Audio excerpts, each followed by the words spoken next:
আজরাইল আলাইহিস সালাম আমাদের কাছে আসবে, কিন্তু ঘুষে চলবে না। কথা বলেন ঠিক কিনা? আপনি আজরাইলকে বলবেন, আজরাইল রে, আমার ছেলে বিদেশে আছে, আমার ছেলেটা বাড়িতে আসুক, তারপরে তুই আমার জাকানদানি করবি। এমন কোন কথা আপনার কাছ থেকে আজরাইল শুনবে? শুনবে না। কখন জানি আজরাইল এসে যাবে। ডাইনের দিকে সালাম ফিরাবেন, বামের দিকে সালাম ফিরানোর সময় আপনি পাবেন না। মৃত্যুকে এত কাছে মনে করতে হবে। সবাই বলেন সুবহানাল্লাহ। তে মৃত্যুকে যদি আমাদের অতি নিকটে রাখতে হয়, তাহলে কি আমরা কি বলতে পারবো যে যাক ফজরের নামাজ পড়তে পারলাম না, জোহরে পড়ে দেব? এটা কি হবে? এটা কি হবে? এটা করা যাবে না। মা বোনের আমাদের খেয়াল করতে হবে। মালাকুল মউত আজরাইল প্রত্যেকটা প্রাণীর জান জাহান্নামি করবে। কথা বলেন সুবহানাল্লাহ। কুল্লু নাফসিন যায়কাতুল মাউত। প্রত্যেকটা প্রাণী মৃত্যুর স্বাদ আস্বাদন করতেই হবে। সুম্মা ইলাইনা তুরজাউন। সবাইকে আল্লাহর কাছে ফিরে যেতে হবে। বলেন সুবহানাল্লাহ। আল্লাহর কাছে আমরা ফিরে যাব কি? আমাদের দুনিয়ায় পাঠাইছে কে? আবার ডাক দিবেন কে? কে ডাক দিবেন? আল্লাহ ডাক দিবেন না? আল্লাহর ডাকে সবাইকে সাড়া দিতে হবে কি হবে না? আল্লাহর ডাকে সবাইকে সাড়া দিয়ে আল্লাহর কাছে সবাইকে পৌঁছাইতে হবে। মালিক ইয়াউমিদ্দিন। বিচারের কাঠগড়ায় দাঁড় করাবে কে? কথা বলেন।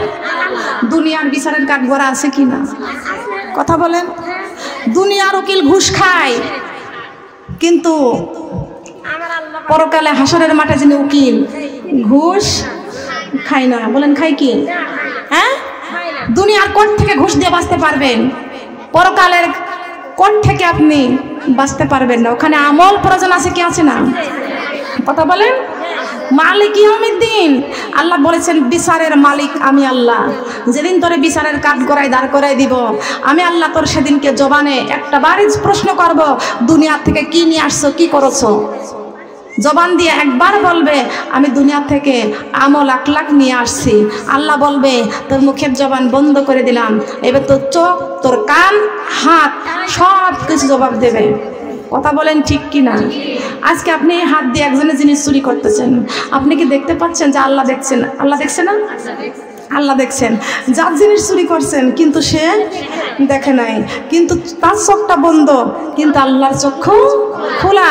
মনে রাখতে হবে আল্লাহর চোখ কখনো ঘুমায় না। আল্লাহর চক্ষু ঘুমায়? বলেন ঘুমাই কি? আমার মা বোনটা খেয়াল করতে হবে। আল্লাহর পয়গম্বর মুসা আলাইহিস সালাম আল্লাহরে প্রশ্ন করলেন, জিগাইলেন আল্লাহ আপনি কি কখনো ঘুমান নাই? আল্লাহ পাক রব্বুল আলামিন ডাক দিয়ে বলতেছেন, মুসা রে, আমি যে ঘুমাই না তোমার কি বিশ্বাস হয় না? আল্লাহর নবী মুসা আলাইহিস সালাম বলতেছেন, আল্লাহ আমি বুঝি কিন্তু বুঝতে পারি না। বুঝি কিন্তু বুঝতে পারি না। আল্লাহ পাক রব্বুল আলামিন বলেছেন, মুসা রে, তোরে বোঝানোর জন্য বলি রে মুসা, একটা কাঁচের গিলাসের মধ্যে পানি রেখে একটু হাতের তালুর উপরে ধরো। আল্লাহর পয়গম্বর মুসা আলাইহিস সালাম একটা কাঁচের গিলাসে পানি নিয়ে হাতের তালুর উপরে ধরলেন। আল্লাহ পাক রব্বুল আলামিন মুসা নবীর চোখের মধ্যে নিদ্রা দিলেন। নিদ্রা মানে কি? নিদ্রা মানে ঘুম। মুসা নবীর চোখে নিদ্রা দিলেন, ঘুম দিলেন। সঙ্গে সঙ্গে মুসা নবীর হাত থেকে গ্লাসটা পড়ে যাইয়া ভেঙ্গে খান খান হয়ে গেল। মুসা নবী চেতন হয়ে গেলেন। আল্লাহ পাক রব্বুল আলামিন ডাক দিয়ে বলতেছেন, মুসা রে, তোমার হাতের তালুর উপরে গ্লাস ছিল, কি হলো?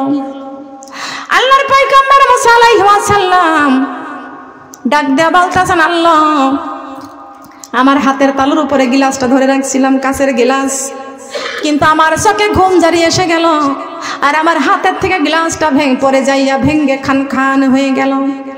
আল্লাহ পাক রব্বুল আলামিন বলেছেন, মুসা রে, তুমি যদি একটু ঘুমের কারণে তোমার হাতের গ্লাসটা পড়ে ভেঙ্গে খান খান হয়ে যেতে পারে, আর আমি আল্লাহ যদি ঘুমাই, আর সমস্ত আসমান ভেঙ্গে টুকরা টুকরা হয়ে জমিনের মধ্যে পড়ে যাবে। আসমানটা টুকরা টুকরা হয়ে জমিনের মধ্যে পড়ে যাবেন। বলেন সুবহানাল্লাহ।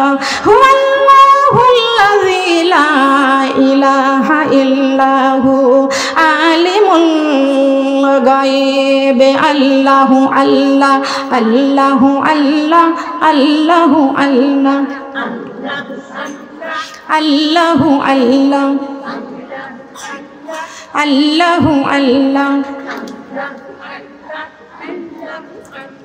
মন ভরিয়া ডাকে রে বান্দা, প্রাণ ভরিয়া ডাকে রে বান্দা, গুনা পাইবা মাপ। আল্লাহু আল্লাহ আল্লাহু আল্লাহ।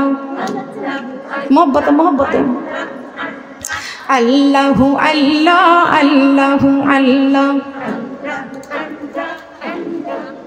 আল্লাহ তোমার নামটি বড়ই মজা, জপিলে হয় রূহ তাজা।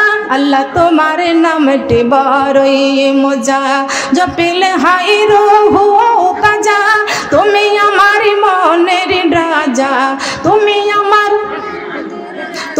আমার মনের রাজা, আশিকের প্রাণ। আল্লাহ আল্লাহু আল্লাহ আল্লাহু আল্লাহ আল্লাহু আল্লাহ।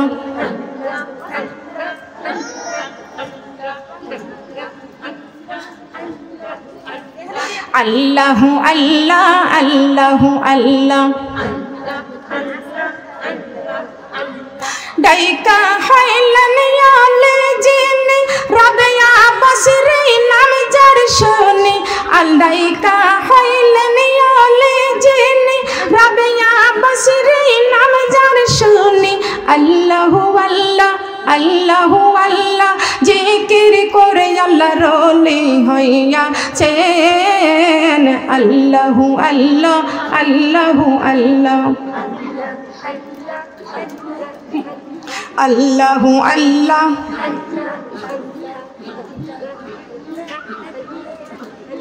আল্লাহু আল্লাহ আল্লাহু আল্লাহ। ডাইকা হইলেন আলে জিনি, শাহজালাল নাম যার শুনি।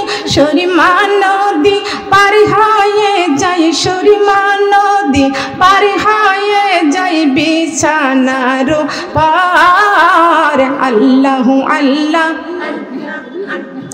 আল্লাহু আল্লাহ আল্লাহু আল্লাহ। লা ইলাহা ইল্লাল্লাহু মুহাম্মাদুর রাসূলুল্লাহ। সবাই বলি সাল্লাল্লাহু আলাইহি ওয়াসাল্লাম। সোনার মা বোনেরা, ভালো করে খেয়াল করে শুনতে হবে। উনি অসুস্থ হয়ে পড়বেন, ওনাকে থামান।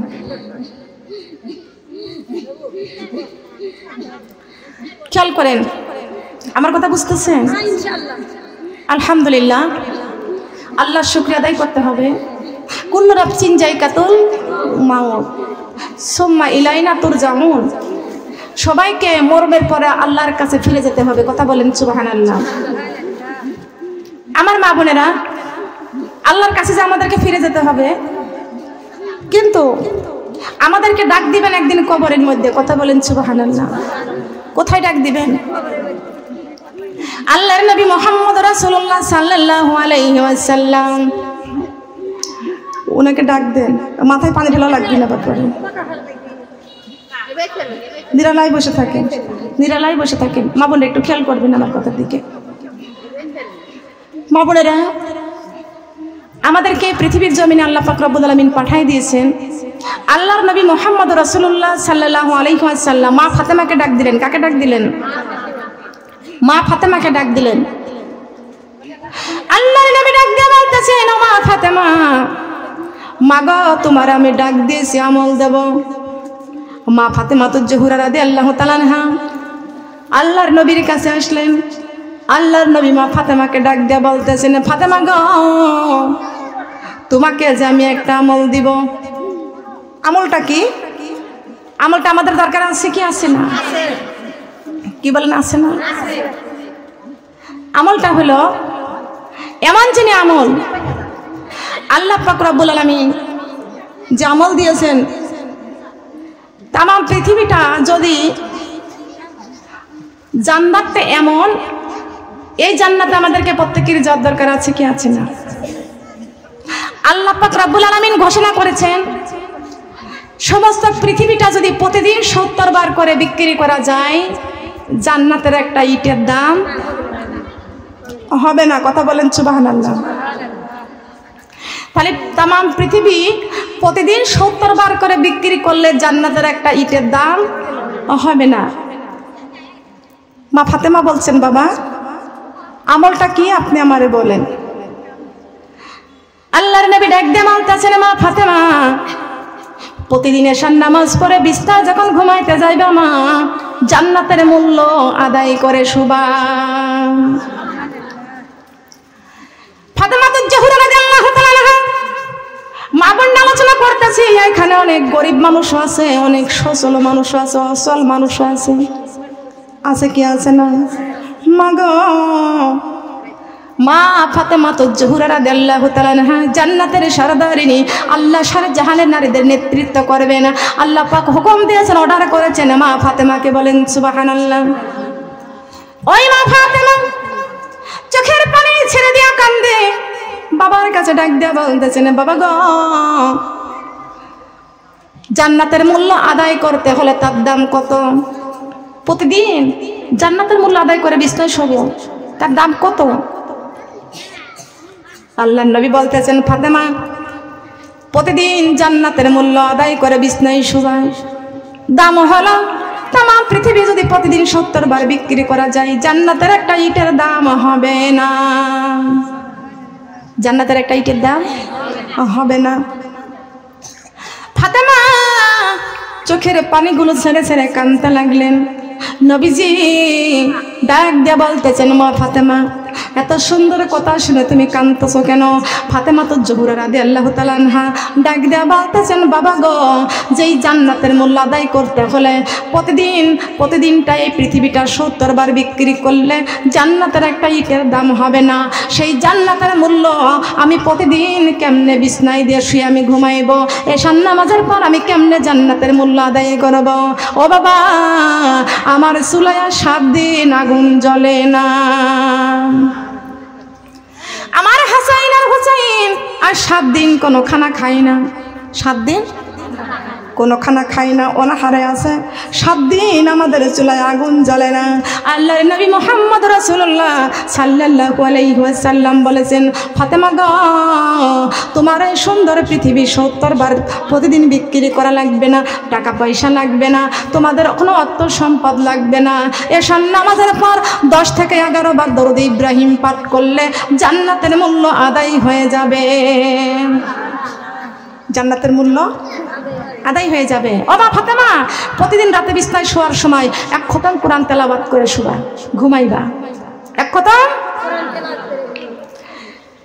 মা ফাতেমা জোহরা রাদিয়াল্লাহু তাআলা আনহা ডাক দিয়া বলতেছেন, বাবা 30 পারা কোরআন তেলাওয়াত আমি সারাটা রাতের ভিতর কেমনে করব? আমার তো 1 রাতের ভিতর কোরআন তেলাওয়াত করতে আমি শেষ করতে পারবো না। আল্লাহর নবী ডাক দিয়া বলতেছেন, ফাতেমা সূরা ফাতিহা এবং সূরা ইখলাস বিসমিল্লাহ সহ 3 বার পাঠ করলে 1 খতম কোরআন তেলাওয়াতের সওয়াব পাওয়া যাবে। বলেন সুবহানাল্লাহ। কি পাওয়া যাবে কি যাবে না? তাহলে আমার মা বোনেরা আমাদের এই সূরা জি আপনি কি ভিডিও করতে চাচ্ছেন? না ভিডিও করবে না, আপনি চুপ থাকেন, ওখানে বসে থাকেন, আপনি খেয়াল করেন, ভিডিও করে নিষেধ আছে। এখানে বাজার করছে না, বাজার নাই, বাজার আছে, বাজারে মানুষ নেই। যদি কোনো বেনামাজি থাকে তো নামাজি হয়ে যাবে, চুপ থেকে ওখানে বসে। থামেন একটু খেয়াল করেন। তাহলে জান্নাতের মূল্য আদায় করতে হলে আমাদের আমলের দরকার আছে কি আছে না? কি বলেন আছে কি? এটাই হলো। থামেন, আপনারা চুপ করে থামেন।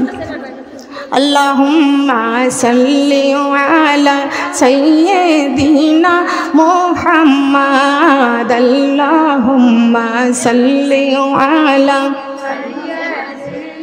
মুহাম্মদ নবীনা মাওলানা মুহাম্মদ আল্লাহুম্মা সাল্লি আলা মুহাম্মদ নবীনা মাওলানা জগতি পাগল কাবার জন্য, কাবা পাগল আমার আল্লাহর জন্য, আল্লাহ পাগল নবীজির জন্য, নবীজি পাগল উম্মতের। আল্লাহুম্মা সাল্লি আলা মুহাম্মদ নবীনা মাওলানা। নামাজি পড়ো কোরআন ধরো, নামাজি পড়ো কোরআন ধরো, রোজা রাখো রমজানে মাগো পবিত্রতা রক্ষা করো, দরজা খোলো জান্নাতের। আল্লাহুম্মা সাল্লি আলা মুহাম্মদ নবীনা মাওলানা সাল্লাল্লাহু আলা মুহাম্মদ সাল্লাল্লাহু আলাইহি ওয়াসাল্লাম। বিশ্বনবী মুহাম্মদ রাসূলুল্লাহ সাল্লাল্লাহু আলাইহি ওয়াসাল্লাম, আল্লাহ পাক রব্বুল আলামিন এই পৃথিবীর সৃষ্টি করার 500 বছর পূর্বে আমার নবীকে বানাইছেন। বলেন না সুবহানাল্লাহ। কাকে বানাইছেন? নবীকে বানাইছেন। এই নবী রাত দিন 24 ঘন্টা কার জন্য কান্দে? কার জন্য কান্দে?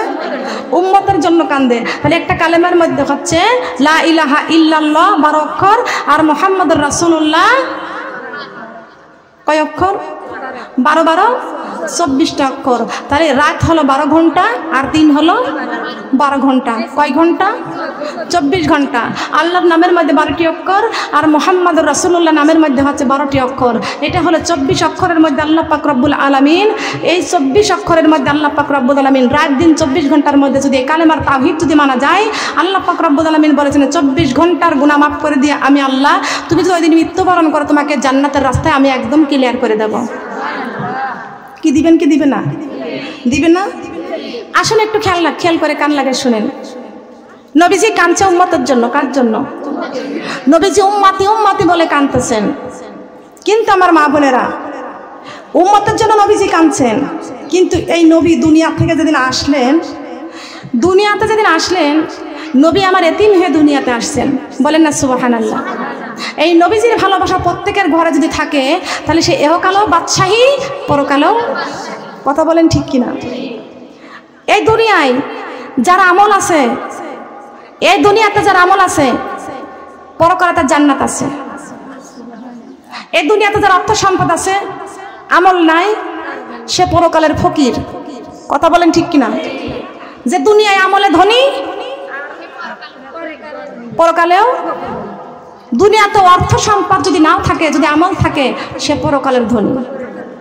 দুনিয়ার গরিব হলে সাহায্য পাওয়া যায়, আর পরকালের গরিব হইলে কি বলেন, সাহায্য পাওয়া যাবে? পাওয়া যাবে? হাসরের মাঠে আল্লাহ পাক রব্বুল আলামিন বিচারের কাঠগড়ায় দাঁড় করাবে।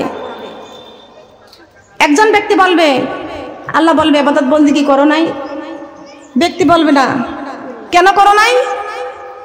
বলবে আল্লাহ আমার 5টি মেয়ে আর 5টি ছেলে, আমি 10টি সন্তানের মা, কিন্তু এই 10টি সন্তান মেয়েদেরকে মানুষ করেছি, ওদের গহনাগাটি দিয়েছি, স্বামীর বাড়ি ফার্নিচার দিয়েছি, এইগুলো দিতে যাইয়া, এইগুলো রোজগার করতে যাই আমি আপনার ইবাদত বন্দেগী কিছু করতে পারি নাই। 5টি সন্তান পুত্র, এই 5টি পুত্রর 5টা বাড়ি করতে যাইয়ে আপনার ইবাদত বন্দেগী কিছুই করতে পারি নাই। অন্তরের চক্ষু খুলে দেন, খেয়াল রাখেন, ওয়াজের মধ্যে থাবা দিয়েন না, শিক্ষা নেন। কথা বলেন ঠিক কিনা?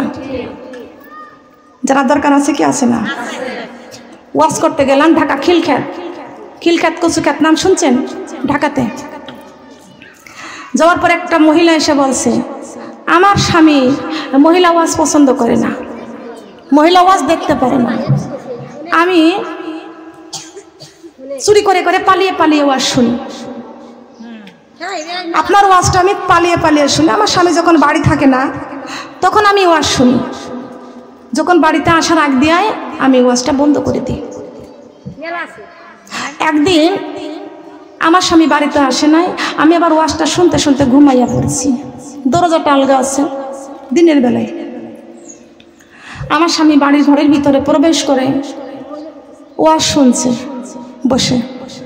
আমি হঠাৎ চেতন হয়ে বলছি, হয়তো বা রাগ করতে পারে, তাড়াতাড়ি করে ওয়াজটা বন্ধ করেছি। ওয়াজটা আমার ওয়াজ শুনছিল, বন্ধ করে দিলাম। আমার স্বামী বলল, বন্ধ করলে কেন? ওখানে আমি আলোচনা করতেছিলাম, জাহান্নামুল্লাতী ইউকাযযিবু বিহাল মুজরিমিন। আল্লাহু আকবার। আল্লাহ পাক রব্বুল আলামিন বলেছেন, প্রত্যেকটা কাফের বেদিন আল্লাহর নাফরমানদেরকে জাহান্নামের মধ্যে নিক্ষেপ করবে। নাফরমান কারা? যারা 5 ওয়াক্ত নামাজ পড়ে না। নাফরমান কারা? আল্লাহর নাফরমান কারা? যারা মুসলমান বলে দাবি করার পর আল্লাহর কোরআন মানে না, সুদ খায়, ঘুষ খায়, মিথ্যা কথা বলে চুগলখড়ি করে, এতিমের হক নষ্ট করে, মিসকিনকে ফাঁকি দেয়, দুর্বলের উপর আঘাত করে। আল্লাহ পাক এইগুলো থেকে নিষেধ করেছেন, কিন্তু ওরা সেই কাজগুলো করে। এই কাজগুলো করা মানে আল্লাহর নাফরমানি করা। কথা বলেন ঠিক কি? লক্ষ্য করবেন। বলল আপা, বলল ওয়াজটা বন্ধ করার সঙ্গে সঙ্গে আমার স্বামী বলল, ওয়াজটা চালাও, আমি একটু শুনি। বলল আপা, আমার স্বামী কোনোদিন নামাজ পড়তো না। আপনার ওই জাহান্নামের বিবরণের ওয়াজটা ওই দিনে শুনে আমার স্বামী প্রতিদিন 5 ওয়াক্ত নামাজ পড়া শুরু করে দিয়েছেন। আজ নাকি গুনাহ হয়েছে না সওয়াব হয়েছে? কথা বলেন। আল্লাহর নবী দুনিয়া থেকে বিদায় নিয়ে চলে যাওয়ার পরে আল্লাহর নবীর সাহাবীরা বলতেছেন, আমরা মাসালা কার কাছ থেকে জানবো? নবী আমার বিদায় নিয়ে দুনিয়া থেকে চলে গেছেন, আমরা হাদিসগুলো মাসালাগুলো কার কাছ থেকে জানবো? নবীর সাহাবীরা ডাক দিয়ে বলতেছেন, আল্লাহর নবীর ছোট বিবি কুমারী বিবি মাইশা রাদিয়াল্লাহু তাআলা আনহা, তিনি সবচাইতে বেশি হাদিস বর্ণনা করেছেন। বলেন সুবহানাল্লাহ। বিশ্বনবীর ছোট বিবি মাইশা রাদিয়াল্লাহু তাআলা আনহা সবচাইতে বেশি হাদিস বর্ণনা করেছেন। পর্দার আড়াল থেকে আর পর্দার ওই পাশ থেকে আল্লাহর নবীর ছোট বিবি মাইশা রাদিয়াল্লাহু তাআলা আনহা হাদিস বর্ণনা করতেন। বিশ্ব নবীর সাহাবীরা শুনে শুনে শিক্ষা পাইতেন। বলেন সুবহানাল্লাহ। কে শিক্ষা নিয়েছেন? শিক্ষা নিয়েছে না? একটু আমাদের জানতে হবে। কলেজে ছেলেও থাকে, মেয়েও থাকে। কি থাকে কি না? শিক্ষা কি নিষেধ আছে? হ্যাঁ, মহিলা ছাত্রী আছে, পুরুষ শিক্ষক আছে। পুরুষ ছাত্রী আছে, মহিলা শিক্ষিকা আছে। কি বলেন, আছে কি আছে না? সেখানে আছে না? তো শিক্ষার জন্য দরকার আছে কি আছে না? একটু খেয়াল করবেন, ক্লাস যখন চলে তখন একটু উচ্চ স্বরে বলাই লাগে। কথা বলেন ঠিক কিনা? আমার ক্লাস, আমি এখানে ক্লাস নিতেছি, সবার কানে পৌঁছানোর দরকার আছে কিনা? কি বলে আছে কিনা? আপনি না শুনলে শিখবেন কোথা থেকে? মায়ের পেট থেকে পরে কি শিক্ষা নিছেন আপনি, নাকি আপনাকে মাদ্রাসায় ভর্তি হওয়া লাগবে? কি ভর্তি হওয়া লাগবে না? খেয়াল করতে হবে। ওই আপুটা বলতেছেন, প্রতিদিন আমার স্বামী আর বিছানায় ঘুমাই না, এশার নামাজ পড়ে বাড়িতে আসার পরে এবার দেখি রাত 3টার সময় আমার স্বামী আবার তাহাজ্জুদ নামাজ পড়া শুরু করে দিয়েছেন। একটা দিন আপনার এই ওয়াজ শোনার পরে একটা দিন ফজরের নামাজ কাজা দেয় না। ফজরের নামাজ 5 ওয়াক্ত জামাই পড়ে। বলেন সুবহানাল্লাহ। উনি জামাতে পড়ে। সুবহানাল্লাহ। এটা হচ্ছে কোরআনের কথা। কিসের কথা? কোরআনের কথা পৌঁছানোর দরকার আছে কি আছে না? কচুর মতো কচু হলে অল্প জ্বালা সেজায়, আর বোঝার মতো মানুষ হলে অল্প কথাই বোঝে। যাইতে কচু যদি হয় অল্প জ্বালেই সিজে যায়। অজাইতে কচু সারাদিন জ্বালাইবেন, পানি শুকাইবে, পাতিল পুড়বে, লাকড়ি পুড়বে, কিন্তু বুঝবে না। কথা বলেন ঠিক না? দেখি মুসলমান যে ব্যক্তি, সেই ব্যক্তি আল্লাহর কোরআনের কথা শুনলে কখনো তার মনের মধ্যে খারাপ কোনো মন্তব্য আসতে পারে না। পারে নাকি? কোরআনের কথা শুনলে মা বোনটা একটু খেয়াল করবেন, এই সোনা যদি আগুনের মধ্যে দেওয়া যায় তাহলে লাল টক টক করে। সোনা কখনো আগুনে দিলে গলে না, সোনার উপর একটু সোহাগা দিলেই সোনা গলে যায়। কথা বলেন ঠিক কিনা? আল্লাহর কোরআন এরকম, সারাদিন আপনি চিল্লাচিল্লি করবেন, মানুষের রাগ বাড়বে, মানুষের রাগ বাড়বে। আপনি যখন কোরআনের একটি আয়াত তেলাওয়াত করেছেন, যেই ব্যক্তি কোরআনের আয়াত তেলাওয়াত করা শুনবে, ওই ব্যক্তি মোমের মতো গলে যাবে। আযকুরুকুম ওয়াশকুরুলি ওয়ালা তাকফুরুন। বলেন আল্লাহু আকবার। মিথ্যা বলেছি? মিথ্যা বলেছি? একটু খেয়াল করতে হবে। সম্মানিত আমার মা বোনরা, খেয়াল করতে হবে। আল্লাহ পাক রব্বুল আলামিন দুনিয়ার বুকে মানুষকে পাঠিয়ে দিলেন একমাত্র তার গোলামি করার জন্য। বলেন সুবহানাল্লাহ। নবীজি রাত দিন 24 ঘন্টা কান্দে উম্মতের জন্য। রব্বি হাবিলি উম্মতি, রব্বি হাবিলি উম্মতি। সুবহানাল্লাহ।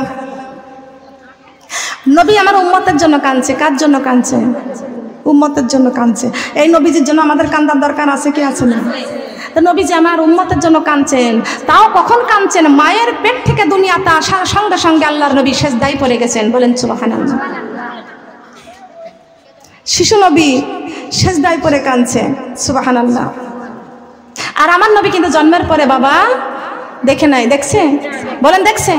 জন্ম হয়ে শিশু নবী বাবা দেখে নাই, জন্ম হয়ে শিশু নবী বাবা দেখে নাই। এতিম হয়ে দয়াল নবী আসলো দুনিয়ায়। হায়রে এতিম হয়ে দয়াল নবী। নবী বলে মায়ের দ্বারে, বাবা বলে ডাকিব কারে। নবী বলেন মায়ের দ্বারে, বাবা বলে ডাকিব কারে। সব ছেলেদের পিতা আছে, আমার পিতা নাই। সব ছেলেদের বাবা আছে, আমার বাবা নাই। এতিম হয়ে দয়াল নবী আসলো দুনিয়ায়। হায়রে এতিম হয়ে। মাগো তুমি কও না কথা, বুকে আমার বাবার ব্যথা। মাগো তুমি কও না কথা, বুকে আমার বাবার ব্যথা। আমার বাবা নাই না কলে মায়া দয়া নাই, আমার বাবা নাই না কলে মায়া দয়া নাই। এতিম হয়ে দয়াল নবী আসলো দুনিয়ায়। হায়রে এতিম হয়ে, এতিম হয়ে দয়াল নবী। বলেন না সুবহানাল্লাহ। সম্মানিত মা বোনরা, খেয়াল করতে হবে। আমি এখানে বিশ্ব নবীর ভালোবাসা এবং আমলের জন্য আপনাদের কাছে যে আলোচনা করবে একটু খেয়াল করে শুনতে হবে। নবীজি শৈশবে দুনিয়ায় আসলেন। 3 দিন বিশ্ব নবীকে দেখানো নিষেধ ছিল। 3 দিন দেখানো যাবে না। কিন্তু আমার নবীজি উম্মতি উম্মতি বলে সেজদায় করে কান্দেন। বলেন সুবহানাল্লাহ। আমার মা বোনেরা, আমার নবীজি এতিম, আমার নবীজি এতিম। এই জন্য আমার নবীকে কেউ নেয় না। হালিমাতু সাদিয়া গরিব, এই জন্য হালিমাতু সাদিয়া কাউকে সন্তান দেয় নাই। কথা বলেন ঠিক কিনা? হালিমাতু সাদিয়া গরিব, এই জন্য সন্তান হালিমাতু সাদিয়াকে সন্তান দেয় নাই। আর আমার নবী এতিম বলে আমার নবীকে কেউ নেই নাই। সেই সময়কার ইয়া ছিল,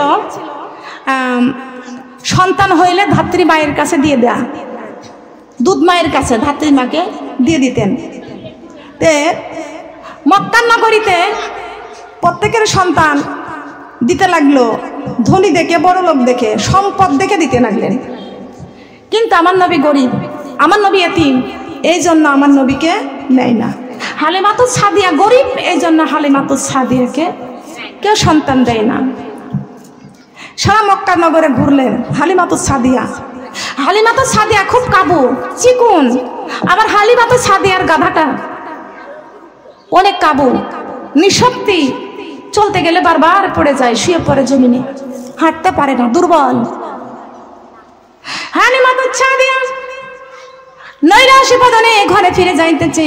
বিশ্বনবীর দাদা ডাক দেয়া বলতেছেন, ও হালিমা, বেজার হয়ে মুখটা ভারী করে তুমি ঘরে ফিরে যাইতেছ, কি হয়েছে তোমার?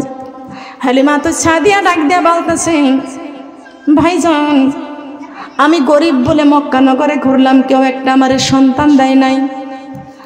আল্লাহর নবীর দাদা আবু তালিব ডাক দিয়া বলতেছে না হালিমারে, ও হালিমা, আমার আমিনার ঘরে, আমার আব্দুল্লাহর ঘরে চাঁদের চাইতে ফুটফুটে একটা পুত্র সন্তান হয়েছে, নাম তার মুহাম্মদ। ও হালিমা, আমার মুহাম্মদ এতিম, এই জন্য আমার মুহাম্মদকে কেউ নেই না। বাবা নাই বলে নেই না, আমার নাতি এতিম বলে কেউ নেই না, আর তুমি গরিব বলে তোমাকে কেউ সন্তান দেই না। তুমি যদি আমার মুহাম্মদকে ভালোবাসো, যদি নিতে চাও, আমার আমিনার ঘরে চলে যাও, আমিনার ঘরে চলে যাও। হালিমা তো ছাতিয়া বলছে, মুহাম্মদ এতিম বলে কেউ নেই না, আর আমিও গরিব বলে আমার একটা সন্তান কেউ দেই না, তাহলে আমি মুহাম্মদকেই নিয়ে যাব। বলেন সুবহানাল্লাহ। স্বর্ণকারে সোনা চেনে, কামারে লোহা চেনে, ঠিক কিনা? কথা বলেন ঠিক কিনা? মক্কা নগরীতে যে ব্যক্তি মুহাম্মদ রাসূলুল্লাহকে চিনছে তার কপাল খুলছে, যে ব্যক্তি মুহাম্মদ রাসূলুল্লাহকে চেনে নাই ওই ব্যক্তি হলো চোখ থাকতে অন্ধ। কথা বলেন ঠিক না বেটি? আরে কানারে কপালে কোনদিনই সোনা মেলে না, হায়রে কানারে কপালে কোনদিনই সোনা মেলে না, হায়রে কপালে মন্দ চোখ থাকিতে অন্ধ, হায়রে কপালে মন্দ চোখ থাকিতে অন্ধ, আল্লাহরই কোরআন আমরা চোখে দেখি না, আল্লাহরই কোরআন আমরা। কথা বলেন ঠিক কিনা? কথা বলেন ঠিক কিনা? আরে কানার কপালে কোনদিনই সোনা মেলে না, ওই রাস্তায় পড়ে থাকে সোনা, কানা দেখতে পাই না, পাথর মনে করে লাথি মারে হাতে তুলে নেই না, তাই কানার কপালে কোনদিনই সোনা মেলে না। মিলবে? কানার কপালে সোনা মিলবে? আজকে আমরা চোখ থাকতে আমরা অন্ধ, কোরআন খুলে দেখি না। বলেন ঠিক না বেটি? কোরআন দেখার দরকার আছে কিনা? কোরআন দেখতে চাই, কোরআন তেলাওয়াত করতে চাই। কারা কারা চাই? কারা কারা চাই? আল্লাহ তুমি কবুল করো, বলেন আমিন। কোরআন মধুর বাণী আমি যখনই শুনি আমার মন ভরে যায়, কোরআন মধুর বাণী আমি যখনই শুনি আমার মন ভরে যায়। শোনো মুমিন মুসলমান, খুলে দেখো না কোরআন, কত শান্তি পাওয়া যায়। সুবহানাল্লাহ বলেন। শান্তি আছে কি আছে না? লক্ষ্য করবেন। তবে আমাদের চক্ষু, আমাদের মন সব এই কোরআনের দিকে যাবে। কথা বলেন সুবহানাল্লাহ।